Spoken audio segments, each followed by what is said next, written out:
ಪ್ರಿಯ ವಿದ್ಯಾರ್ಥಿಗಳೇ, ಇದು ಮೇಲ್ಮೈ ವಿಸ್ತೀರ್ಣ ಮತ್ತು ಘನಫಲ ಈ ಅಧ್ಯಾಯದ ಚಟುವಟಿಕೆ. ಮೊದಲಿಗೆ ನಾವು ಕೆಲವು ಪ್ರಶ್ನೆಗಳಿಗೆ ಉತ್ತರಗಳನ್ನು ಬರೆಯೋಣ. ಮೊದಲನೇ ಪ್ರಶ್ನೆ, ಘನಾಕೃತಿ ಎಂದರೇನು? ಘನಾಕೃತಿ ಎಂದರೆ 3 ಆಯಾಮದ ಆಕೃತಿ. ಉದ್ದ, ಅಗಲ ಮತ್ತು ಎತ್ತರ. ಈ 3 ಆಯಾಮಗಳನ್ನು ಹೊಂದಿರುವ ಆಕೃತಿಯನ್ನು ಘನಾಕೃತಿ ಎನ್ನುವರು. ಬರೆಯೋಣ. ಉದ್ದ, ಅಗಲ, ಎತ್ತರ ಈ 3 ಆಯಾಮಗಳನ್ನು ಹೊಂದಿರುವ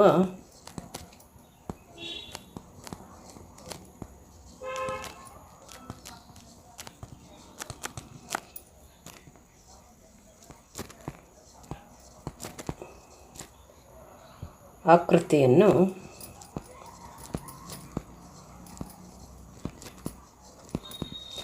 ಘನಾಕೃತಿ ಎನ್ನುವರು.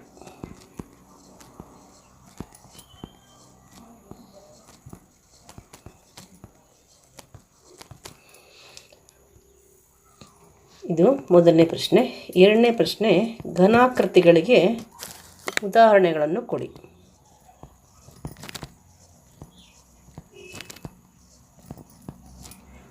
ಘನಾಕೃತಿಗೆ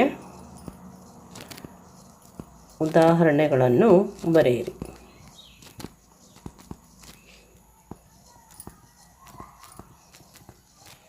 ಘನಾಕೃತಿಗೆ ಕೆಲವು ಉದಾಹರಣೆಗಳು ನಿಮಗೆ ಗೊತ್ತಿದೆ. ಚೌಕಘನ, ಆಯತಘನ, ಸಿಲಿಂಡರ್, ಶಂಕು, ಗೋಳ ಮತ್ತು ಅರ್ಧಗೋಳಗಳು. ಇನ್ನೂ ಬೇಕಾದಷ್ಟಿದ್ದಾವೆ. ಪಟ್ಟಕ, ಹಾಗೆಯೇ ಪಿರಾಮಿಡ್ಗಳು ಇತ್ಯಾದಿ. ನಾವು ಕೆಲವಷ್ಟು ಉದಾಹರಣೆಗಳನ್ನು ಇಲ್ಲಿ ಬರೆಯೋಣ. ಘನಾಕೃತಿಗೆ ಕೆಲವು ಉದಾಹರಣೆಗಳು.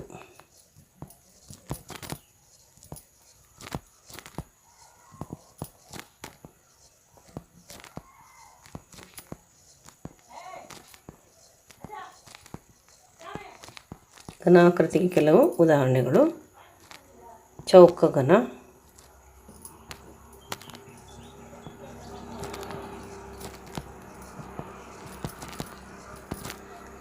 ಆಯತಘನ,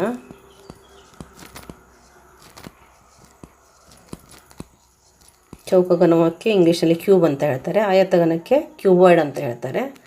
ಹಾಗೆ ಸಿಲಿಂಡರ್, ಶಂಕು,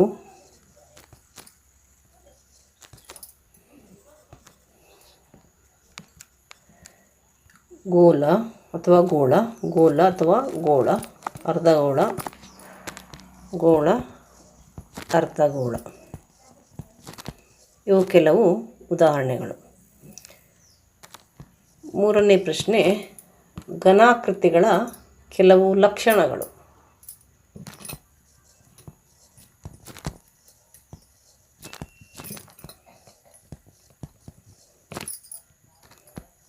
ಘನಾಕೃತಿಗಳ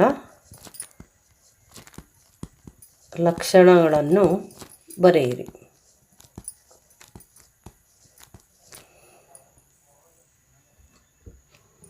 ಘನಾಕೃತಿಗಳು ಉದ್ದ, ಅಗಲ ಮತ್ತು ಎತ್ತರಗಳನ್ನು ಹೊಂದಿರುತ್ತವೆ. ಆದ್ದರಿಂದ ಇದು 3 ಆಯಾಮದ ಆಕೃತಿ. ಮೊದಲಿಂದ ಬರ್ಕೊಳ್ಳೋಣ.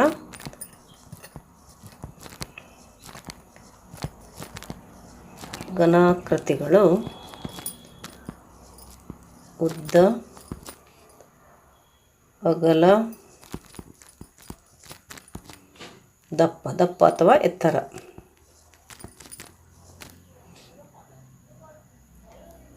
ಗಳನ್ನು ಹೊಂದಿರುತ್ತವೆ.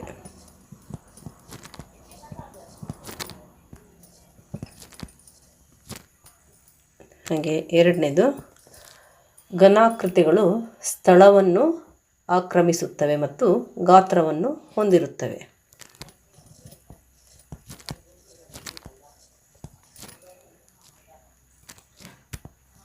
ಘನಾಕೃತಿಗಳು ಸ್ಥಳವನ್ನು ಆಕ್ರಮಿಸುತ್ತವೆ. ಆಕ್ಯುಪೈಸ್ ದಿ ಸ್ಪೇಸ್ ಅಂತ ಹೇಳ್ತೀವಿ. ಅದಕ್ಕೆ ಜಾಗ ಬೇಕು, ಅದನ್ನು ಇಡೋದಕ್ಕೆ ಜಾಗ ಬೇಕಾಗುತ್ತೆ. ಘನಾಕೃತಿಗಳಿಗೆ ಗಾತ್ರವಿದೆ. ಘನಾಕೃತಿಗಳು ಗಾತ್ರವನ್ನು ಹೊಂದಿರುತ್ತವೆ.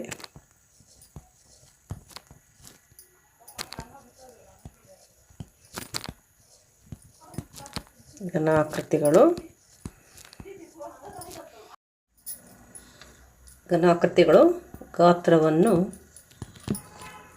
ಹೊಂದಿರುತ್ತವೆ.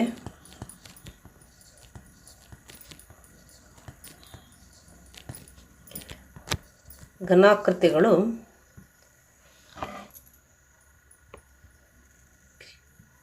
ಮೇಲ್ಮೈ ವಿಸ್ತೀರ್ಣವನ್ನು ಕೂಡ ಹೊಂದಿರುತ್ತವೆ.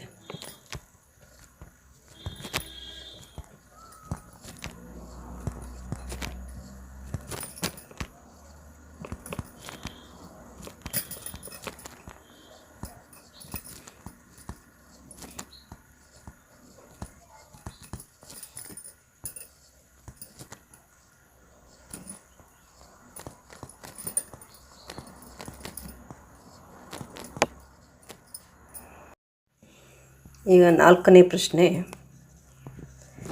ಈ ಕೆಳಗಿನ ಘನಾಕೃತಿಗಳ ವ್ಯಾಖ್ಯೆ ಬರೆದು ಚಿತ್ರ ಬರೆದು ಅವುಗಳಿಗಿರುವ ಅಂಚುಗಳ ಸಂಖ್ಯೆ, ಮುಖಗಳ ಸಂಖ್ಯೆ ಮತ್ತು ಶೃಂಗಗಳ ಸಂಖ್ಯೆಗಳನ್ನು ಬರೆಯಿರಿ. ಹಾಗೂ ಪಾರ್ಶ್ವ ಮೇಲ್ಮೈ ವಿಸ್ತೀರ್ಣ, ಪೂರ್ಣ ಮೇಲ್ಮೈ ವಿಸ್ತೀರ್ಣ ಮತ್ತು ಘನಫಲ ಇವುಗಳಿಗೆ ಸೂತ್ರಗಳನ್ನು ಬರೆಯಿರಿ.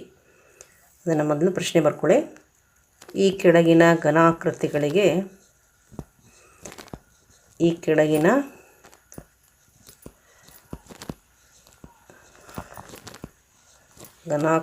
ಘನಾಕೃತಿಗಳ ಚಿತ್ರ ಬರೆದು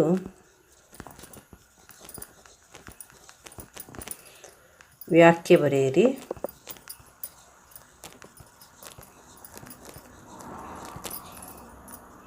ಮತ್ತು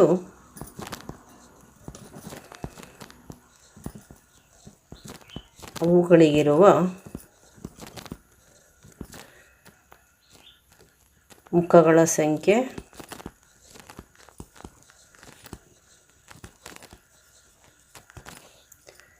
ಅಂಚುಗಳ ಸಂಖ್ಯೆ,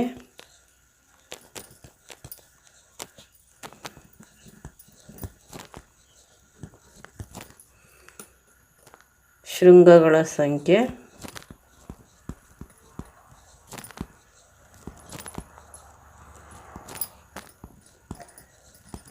ಗಳನ್ನು ಬರೆಯಿರಿ. ಪಾರ್ಶ್ವ ಮೇಲ್ಮೈ ವಿಸ್ತೀರ್ಣ,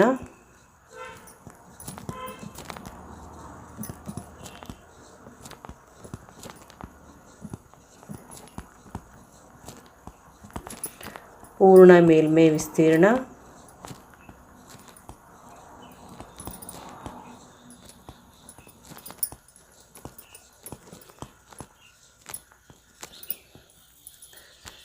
ಘನಫಲಗಳ ಸೂತ್ರಗಳನ್ನು ಬರೆಯಿರಿ. ಇಲ್ಲಿ ಅವುಗಳ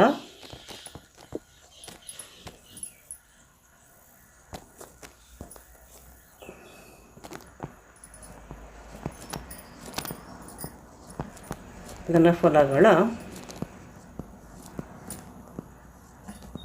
ಸೂತ್ರ ಬರೆಯಿರಿ.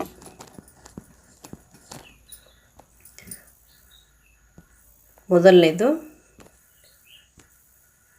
ಚೌಕಘನ, ನಂತರ ಆಯತಘನ, ಸಿಲಿಂಡರ್, ಶಂಕು, ಗೋಳ, ಅರ್ಧಗೋಳ ಇವುಗಳನ್ನು ಒಂದೊಂದಾಗಿ ನೀವು ಬರಿಬೇಕಾಗತ್ತೆ. ಮೊದಲನೇದು ಚೌಕಘನಾಕೃತಿ ಅಥವಾ ಚೌಕಘನ.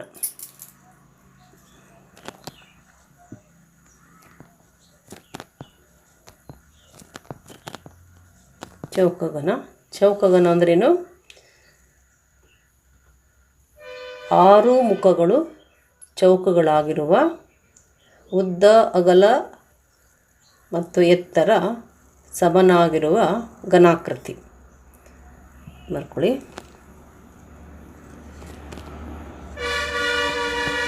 6 ಮುಖಗಳು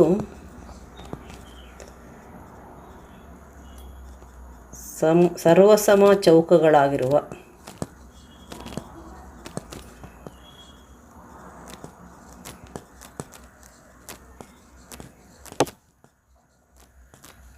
ದ ಅಗಲ ಎತ್ತರಗಳು ಸಮನಾಗಿರುವ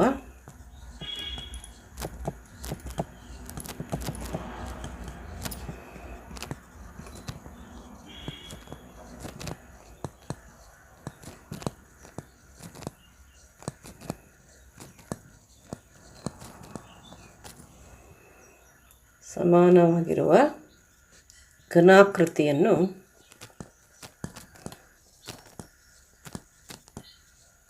ಘನಾಕೃತಿಯು ಚೌಕಘನವಾಗಿರುವುದು.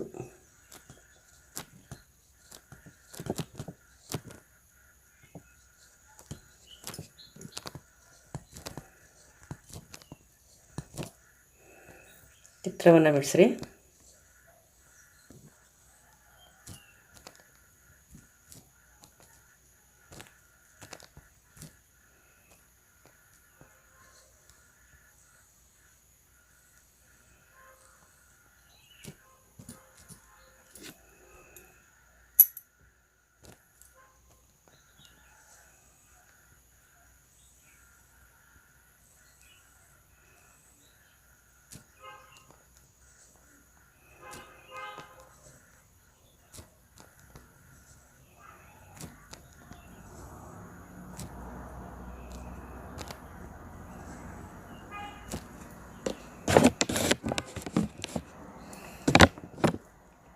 ಈಗ ಇದಕ್ಕೆ ಎಷ್ಟು ಮುಖಗಳಿದ್ದಾವೆ? ಮುಖಗಳ ಸಂಖ್ಯೆ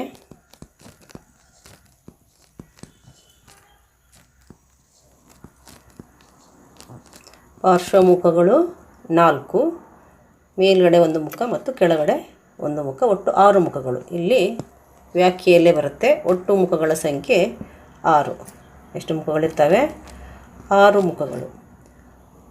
ಅಂಚುಗಳ ಸಂಖ್ಯೆ 1, 2, 3, 4, 5, 6, 7, 8, 9, 10, 11, 12. ಒಟ್ಟು ಅಂಚುಗಳ ಸಂಖ್ಯೆ ಎಷ್ಟು? 12.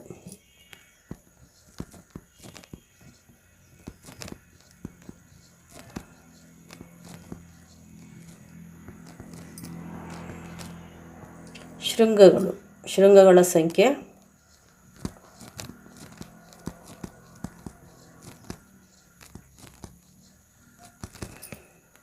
1, 2, 3, 4, 5, 6, 7, 8. 8 ಶೃಂಗಗಳಿರ್ತವೆ. ಮೇಲ್ಗಡೆ 4, ಕೆಳಗಡೆ 4. ಶೃಂಗಗಳ ಸಂಖ್ಯೆ 8.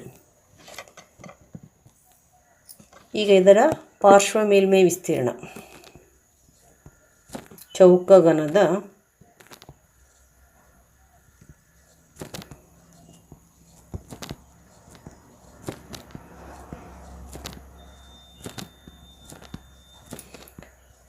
ಪಾರ್ಶ್ವ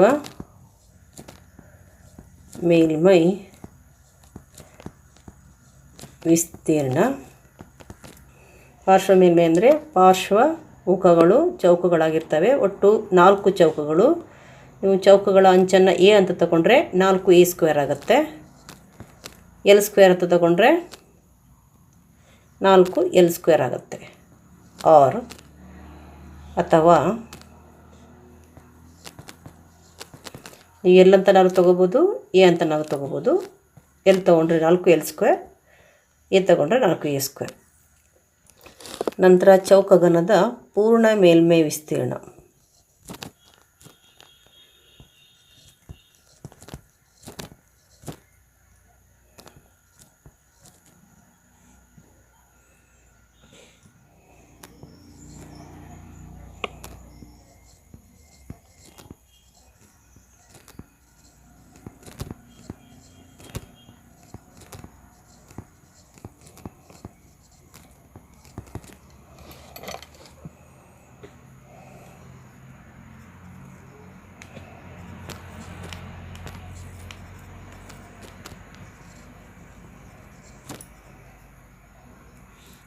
ಇಲ್ಲಿ 6 ಮುಖಗಳು, ಇನ್ನೆರಡು ಸೇರ್ಕೊತವೆ. ಮೇಲ್ಭಾಗದ ಮುಖ ಮತ್ತು ಕೆಳಭಾಗದ ಮುಖ. ಒಟ್ಟು 6a² ಆಗುತ್ತೆ. ನೀವು ಎಲ್ ತೊಗೊಂಡ್ರೆ 6L². ನಂತರ ಚೌಕಘನದ ಗಾತ್ರ ಅಥವಾ ಘನಫಲ ಚೌಕಘನದ ಗಾತ್ರ.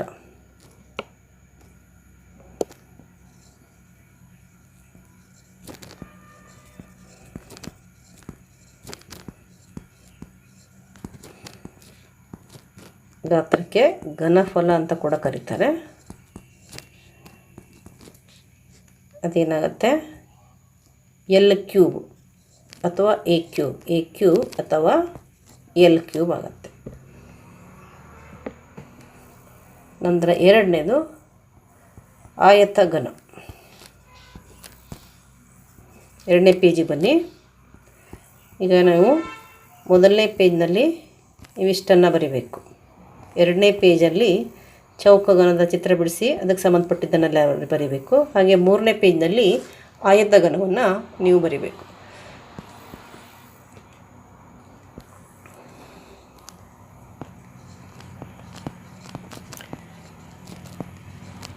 ಆಯತಘನ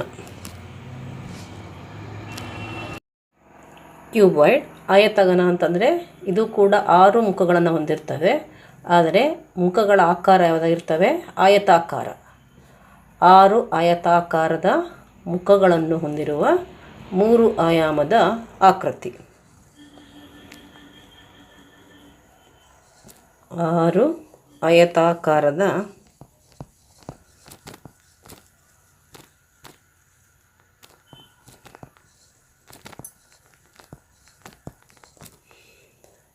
ಮುಖಗಳನ್ನು ಹೊಂದಿರುವ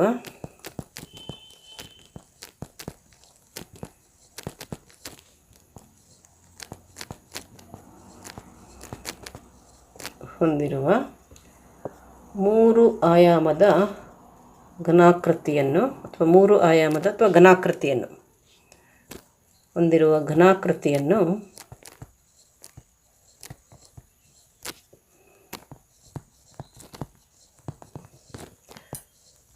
ಆಯತಘನ ಎನ್ನುವರು.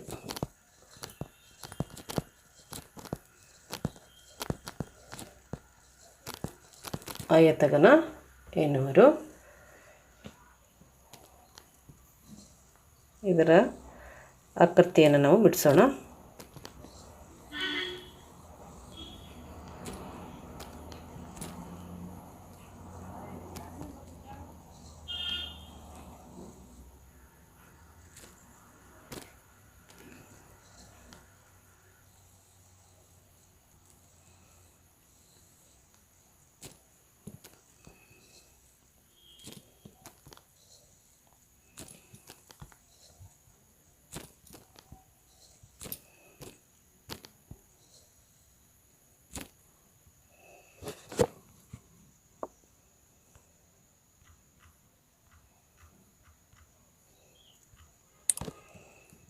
ಇದಕ್ಕೆ ಎಷ್ಟು ಮುಖಗಳಿದ್ದಾವೆ? ಮುಖಗಳ ಸಂಖ್ಯೆ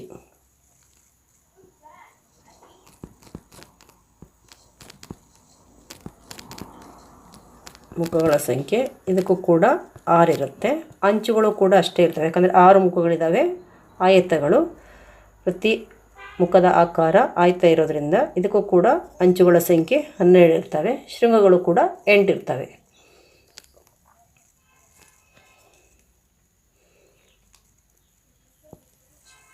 ಇಲ್ಲಿ ಮುಖಗಳ ಸಂಖ್ಯೆ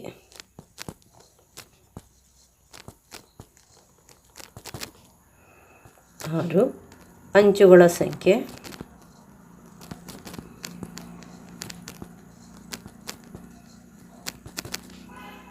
12, ಶೃಂಗಗಳ ಸಂಖ್ಯೆ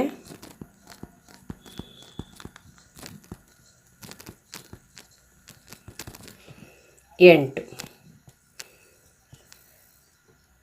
ಇಲ್ಲಿ ನಾವು ಉದ್ದ, ಅಗಲ ಮತ್ತು ಎತ್ತರಗಳು ಬೇರೆ ಬೇರೆ ಇರೋದರಿಂದ ಉದ್ದವನ್ನು ಎಲ್, ಇಲ್ಲಿ 4 ಎಲ್ಗಳು ಸಿಗ್ತವೆ ನಿಮಗೆ, ಮತ್ತು 4 ಬಿಗಳು,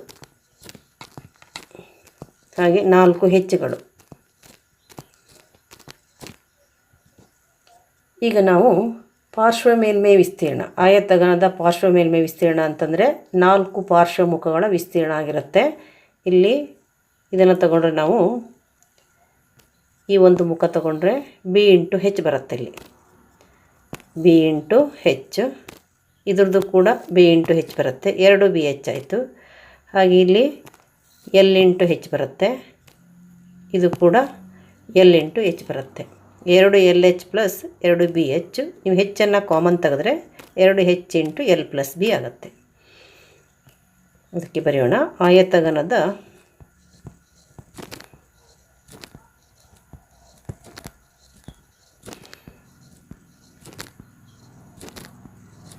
ಪಾರ್ಶ್ವ ಮೇಲ್ಮೈ ವಿಸ್ತೀರ್ಣ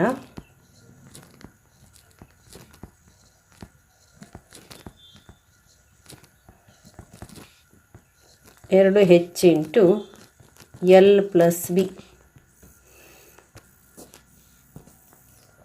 ಹಾಗೆ ಆಯತಘನದ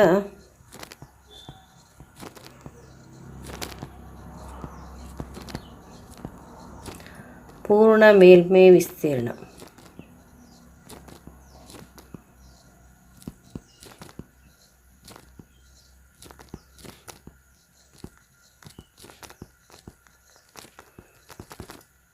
ಇಲ್ಲಿ 6 ಮುಖಗಳು ಸೇರಿಕೊಳ್ತವೆ.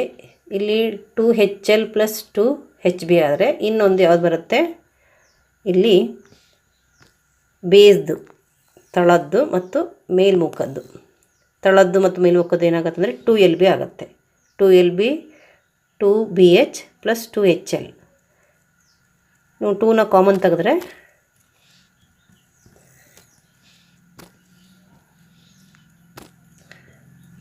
2 ಕಾಮನ್ ತೆಗೆದ್ರೆ ಏನಾಗುತ್ತೆ, 2LB plus 2BH plus 2HL ಅಂದರೆ 2 into LB plus BH plus HL. ನಂತರ ಆಯತಘನದ ಗಾತ್ರ ಅಥವಾ ಘನಫಲ.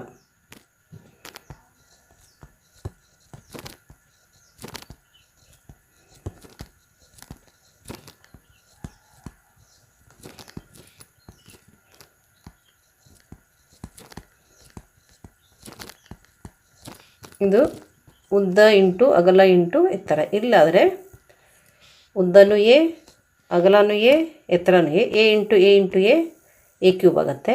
ಇಲ್ಲಿ ಉದ್ದ ಎಲ್, ಅಗಲ ಬಿ, ಎತ್ತರ H, LBH, L into B into H. ಮುಂದಿನ ಘನಾಕೃತಿ ಸಿಲಿಂಡರ್.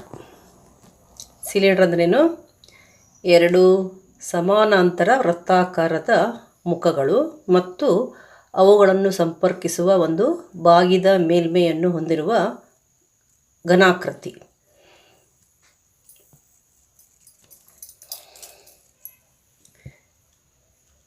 ಎರಡು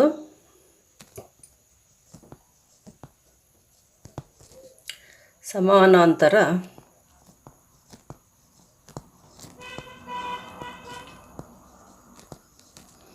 ವೃತ್ತಾಕಾರದ ಮುಖಗಳು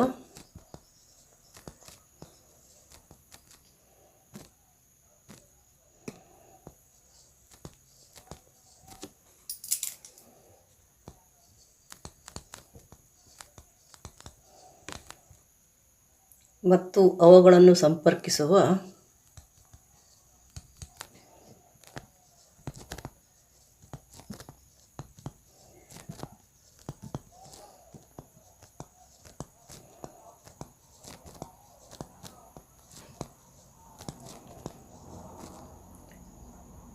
ಒಂದು ಬಾಗಿದ ಮೇಲ್ಮೈ, ವಕ್ರ ಮೇಲ್ಮೈ, ಸಂಪರ್ಕಿಸುವ ವಕ್ರ ಮೇಲ್ಮೈಯನ್ನು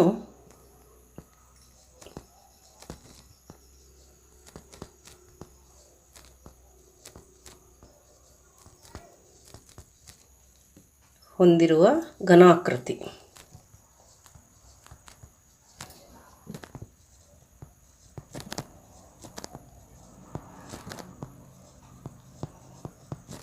ಘನಾಕೃತಿಯು ಸಿಲಿಂಡರ್ ಆಗಿರುವುದು.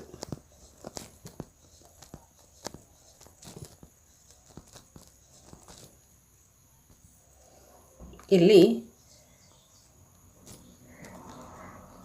ಪಾದ ಮತ್ತು ಮೇಲ್ಮುಗ್ಗು ಇವೆರಡು ಏನಾಗಿರ್ತವೆ, ಸಿಲಿಂಡರ್ ಆಗಿರ್ತವೆ. ಮತ್ತು ಇವೆರಡನ್ನು ಸಂಪರ್ಕಿಸುವ ಮೇಲ್ಮೈ ವಕ್ರ ಮೇಲ್ಮೈ ಆಗಿರುತ್ತೆ. ಸಿಲಿಂಡರ್ಗೆ ಎಷ್ಟು ಮುಖಗಳಿರ್ತವೆ? ಮೇಲ್ಮುಖ, ಕೆಳಮುಖ ಮತ್ತು ಪಾರ್ಶ್ವಮುಖ ವಕ್ರ ಮೇಲ್ಮೈ ಆಗಿರುತ್ತೆ. ಅದಕ್ಕೆ 3 ಮುಖಗಳು ಅಂತ ಬರೆಯೋಣ. ಮುಖಗಳ ಸಂಖ್ಯೆ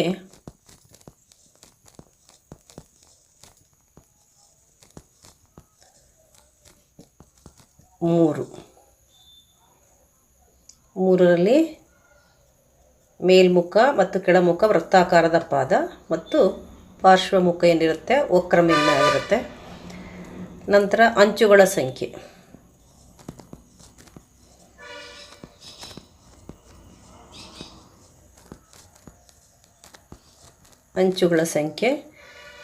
ಇಲ್ಲಿ 2 ಅಂಚುಗಳು ಇರ್ತವೆ. ವೃತ್ತಾಕಾರದ ಪಾದ ಮತ್ತು ಮೇಲ್ಮುಖಕ್ಕೆ ಇರುವಂತಹ ವೃತ್ತದ ಪರಿಧಿಯ ರೂಪದಲ್ಲಿರುವ ಅಂಚುಗಳ ಸಂಖ್ಯೆ 2. ಶೃಂಗಗಳ ಸಂಖ್ಯೆ 0.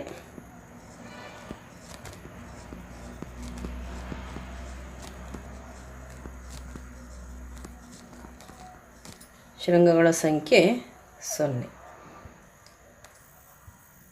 ಇದರ ವಿಸ್ತೀರ್ಣದ ಬಗ್ಗೆ ಬರೆಯೋದಾದರೆ ಪಾರ್ಶ್ವ ಮೇಲ್ಮೈ ವಿಸ್ತೀರ್ಣ ಸಿಲಿಂಡರ್ನ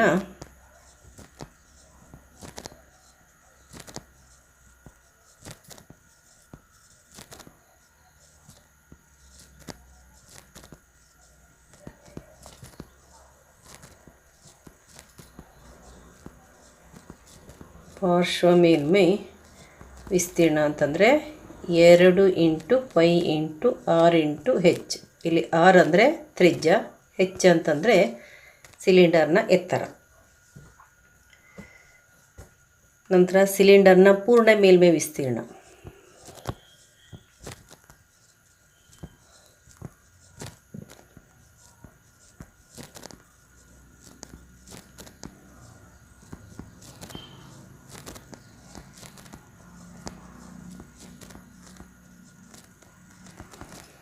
ಇದಕ್ಕೆ 2 ಪಾದಗಳ ವಿಸ್ತೀರ್ಣ ಸೇರಿಕೊಳ್ಳುತ್ತೆ. 2πrh + 5. ಪಾರ್ಶ್ವ ಮೇಲ್ಮೈ ವಿಸ್ತೀರ್ಣಕ್ಕೆ ವೃತ್ತ ಪಾದಗಳ ವಿಸ್ತೀರ್ಣಗಳು ಸೇರಿಕೊಳ್ತವೆ. 2 ಪಾದಗಳಿರೋದ್ರಿಂದ 2πr² ಇದಕ್ಕೆ ಕೂಡ್ಕೊಂಡು ಬರುತ್ತೆ, ಆ್ಯಡ್ ಆಗಬೇಕು. 2πr + 2πr², 2πrh + 2πr². 2πr common ತೆಗೆದ್ರೆ ಇಲ್ಲಿ h + r ಅಥವಾ r + h ಆಗುತ್ತೆ. h + r ಅಥವಾ r + h. ನಂತರ ಸಿಲಿಂಡರ್ನ ಘನಫಲ ಅಥವಾ ಸಿಲಿಂಡರ್ನ ಗಾತ್ರ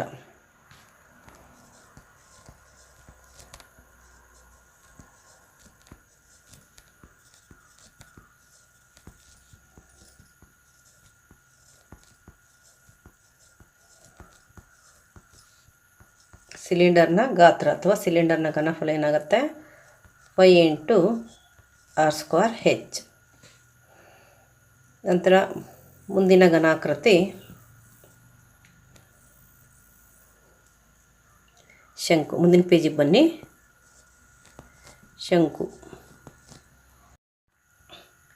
ಶಂಕು ಅಂದ್ರೇನು?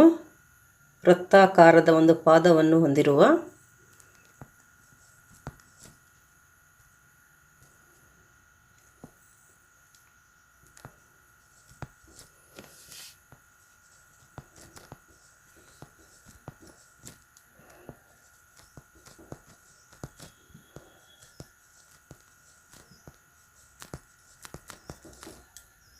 ಪಾದವನ್ನು ಹೊಂದಿರುವ ವೃತ್ತಪಾದದ ಅಂಚನ್ನು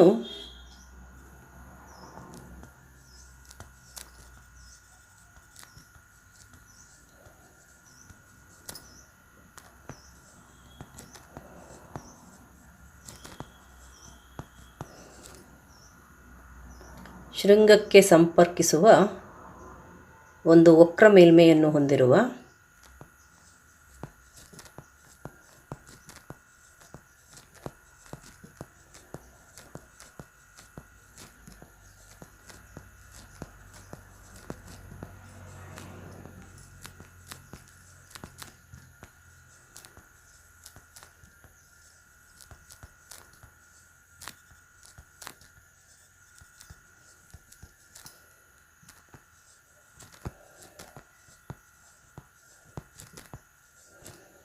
ಹೊಂದಿರುವ ಘನಾಕೃತಿಯೇ ಶಂಕು.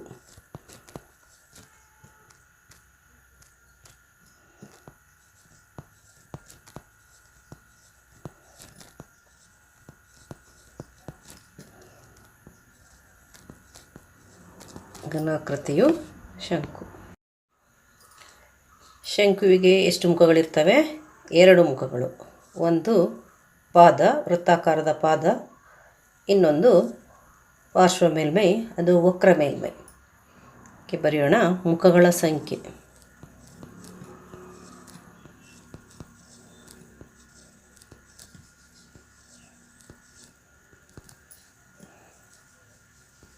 ಎರಡು. ಅಂಚುಗಳು 1, ಅದು ವೃತ್ತಪಾದದ ಅಂಚುಗಳ ಸಂಖ್ಯೆ 1.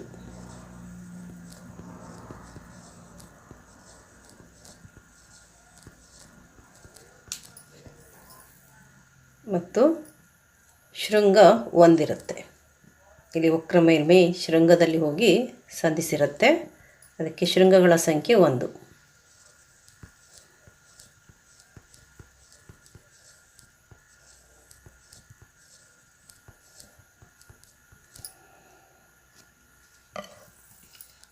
ಈಗ ಶಂಕುವಿನ ಪಾರ್ಶ್ವ ಮೇಲ್ಮೈ ವಿಸ್ತೀರ್ಣ.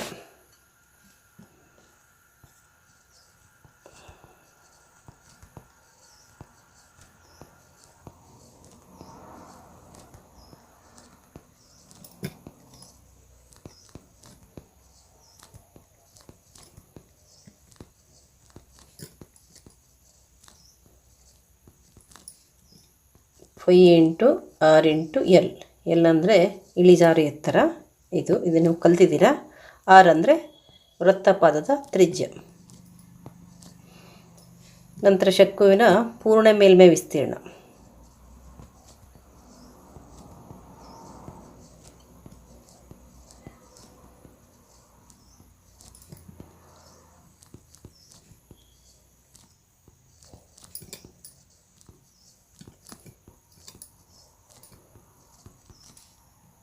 ಏನಾಗುತ್ತೆ? 5r² ಇದಕ್ಕೆ ಆ್ಯಡ್ ಆಗುತ್ತೆ. 5r ಕಾಮನ್ ಬಂದರೆ 5r into l plus r ಅಥವಾ ಆರ್ ಪ್ಲಸ್ ಎಲ್. ನಂತರ ಶಂಕುವಿನ ಗಾತ್ರ ಅಥವಾ ಘನಫಲ.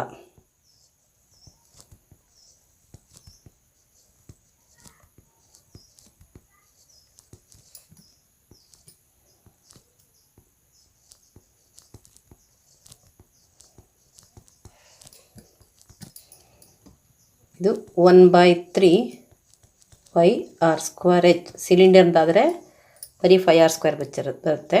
ಇದರದ್ದು 1/3 5r²h. ನಂತರ ಗೋಳ.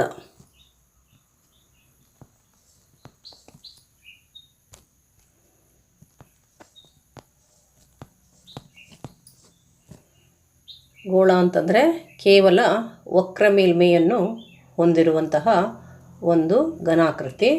ವಕ್ರ ಮೇಲ್ಮೈನ ಪ್ರತಿ ಬಿಂದುವು ಕೇಂದ್ರದಿಂದ ಸಮಾನ ದೂರದಲ್ಲಿರ್ತದೆ. ಅದಕ್ಕೆ ನಾವು ಬರೆಯೋಣ ಕೇವಲ ಒಂದು ವಕ್ರ ಮೇಲ್ಮೈಯನ್ನು ಹೊಂದಿರುವ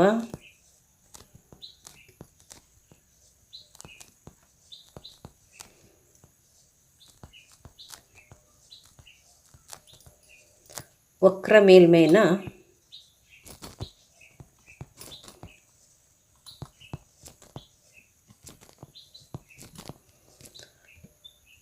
ಪ್ರತಿ ಬಿಂದುವು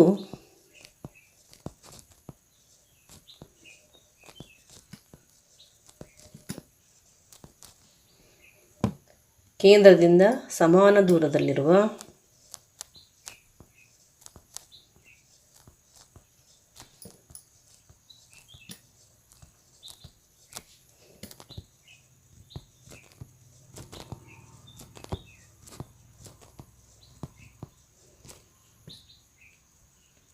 ಘನಾಕೃತಿಯು ಗೋಳ. ಇಲ್ಲಿ ಗೋಳದ ಚಿತ್ರವನ್ನು ಬಿಡಿಸೋಣ.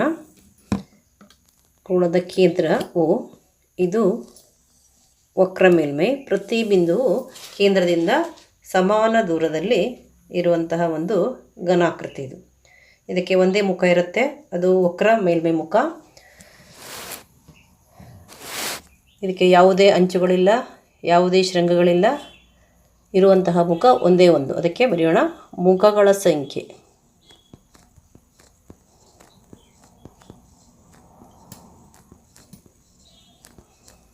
ಒಂದು, ಅಂಚುಗಳ ಸಂಖ್ಯೆ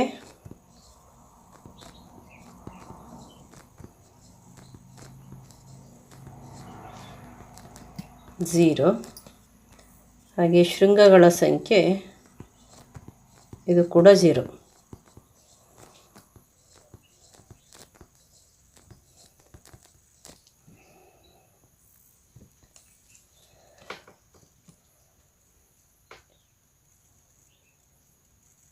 ಗೋಳದ ಇಲ್ಲಿ ಪಾರ್ಶ್ವ ಮೇಲ್ಮೈ ವಿಸ್ತೀರ್ಣ, ವಕ್ರ ಮೇಲ್ಮೈ ವಿಸ್ತೀರ್ಣ ಎಲ್ಲ ಒಂದೇ ವಿಸ್ತೀರ್ಣ ಬರುತ್ತೆ ಇದಕ್ಕೆ. ಯಾಕಂತಂದರೆ ಇರೋದೇ ಒಂದು ಮೇಲ್ಮೈ, ಅದು ವಕ್ರ ಮೇಲ್ಮೈ.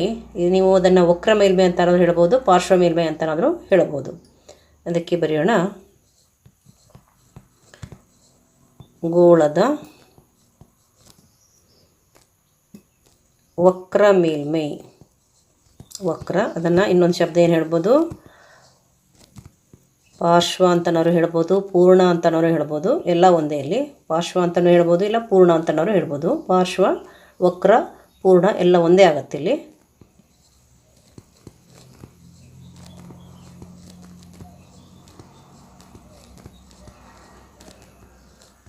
ಪಾರ್ಶ್ವ ಮೇಲ್ಮೈ ವಿಸ್ತೀರ್ಣ 4πr². r ಅಂದರೆ ತ್ರಿಜ್ಯ.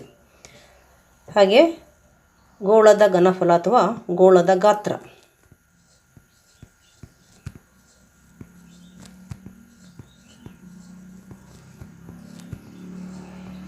ಗೋಳದ ಗಾತ್ರ ಅಥವಾ ಗೋಳದ ಘನಫಲ ಏನಾಗುತ್ತೆ, 4/3πr³. ಮುಂದಿನ ಘನಾಕೃತಿ ಅರ್ಧಗೋಳ. ಗೋಳವನ್ನು ಸಮವಾಗಿ 2 ಭಾಗ ಮಾಡಿದರೆ ಆ ಪ್ರತಿ ಭಾಗವನ್ನು ಏನಂತ ಹೇಳ್ತಾರೆ, ಅರ್ಧಗೋಳ ಅಂತ ಹೇಳ್ತಾರೆ. ಗೋಳವನ್ನು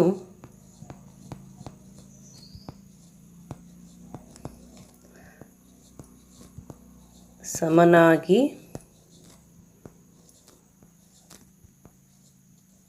2 ಭಾಗಗಳನ್ನಾಗಿ ಮಾಡಿದಾಗ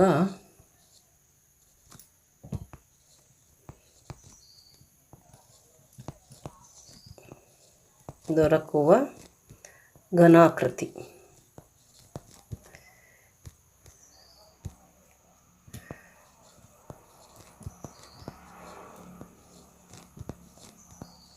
ಘನಾಕೃತಿ ಅರ್ಧಗೋಳ.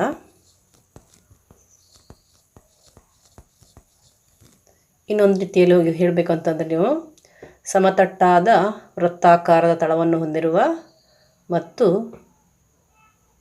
ಪಾರ್ಶ್ವ ವಕ್ರ ಮೇಲ್ಮೈಯನ್ನು ಹೊಂದಿರುವ ಒಂದು ಘನಾಕೃತಿ, ಅಥವಾ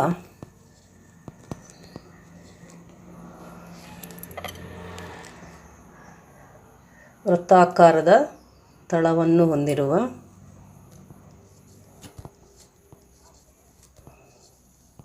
ವೃತ್ತಾಕಾರದ ಪಾದ ಅಥವಾ ತಳ, ಪಾದ ಮತ್ತು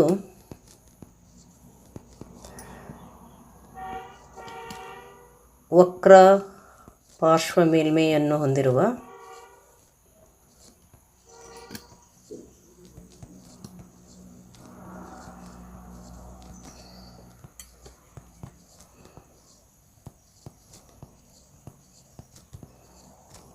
ಘನಾಕೃತಿ.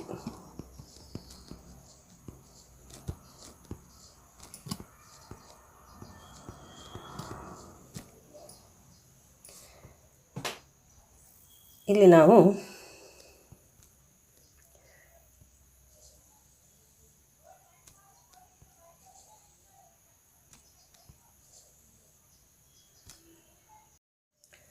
ಅರ್ಧಗೋಳಕ್ಕೆ ವೃತ್ತ ಪಾದ ಇರುತ್ತೆ, ಮತ್ತು ಪಾರ್ಶ್ವ ವಕ್ರ ಮೇಲ್ಮೈ ಇರುತ್ತೆ. ಅದಕ್ಕೆ ಮುಖಗಳ ಸಂಖ್ಯೆ ಎಷ್ಟು? 2.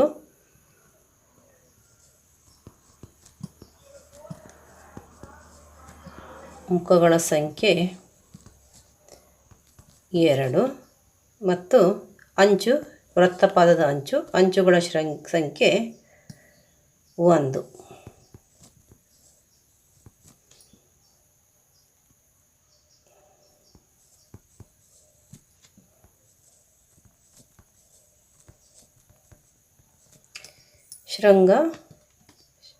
ಶೃಂಗಗಳ ಸಂಖ್ಯೆ 0.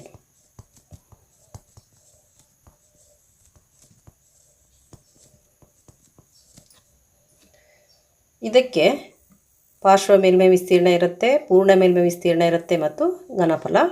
ಯಾಕೆ ಪಾರ್ಶ್ವ ಮೇಲ್ಮೈ ವಿಸ್ತೀರ್ಣ ಇರುತ್ತೆ ಅಂದರೆ ಇದಕ್ಕೆ ಪಾರ್ಶ್ವ ಮೇಲ್ಮೈ ವಕ್ರ ಮೇಲ್ಮೈ ಇರುತ್ತೆ. ಮತ್ತು ಪೂರ್ಣ ಮೇಲ್ಮೈ ಯಾಕೆ ಅಂತಂದರೆ ಪಾದ ಇರೋದ್ರಿಂದ ಅದು ಕೂಡ ಕೂಡಿದರೆ ಪೂರ್ಣ ಮೇಲ್ಮೈ ವಿಸ್ತೀರ್ಣ ಆಗುತ್ತೆ.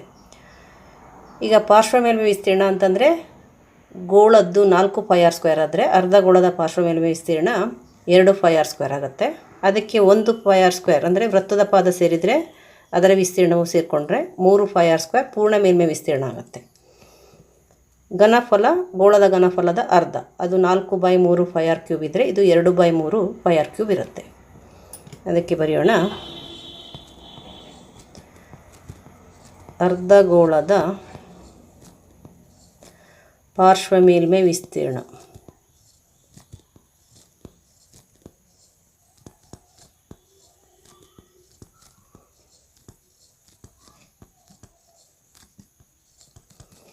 ಏನು 2πr². ಹಾಗೆ ಅರ್ಧಗೋಳದ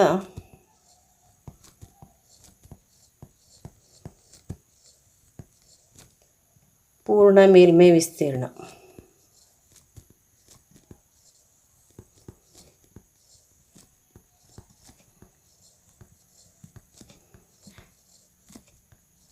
ಏನಾಗುತ್ತೆ? 3πr² ಆಗುತ್ತೆ. ಹಾಗೆ ಅರ್ಧಗೋಳದ ಘನಫಲ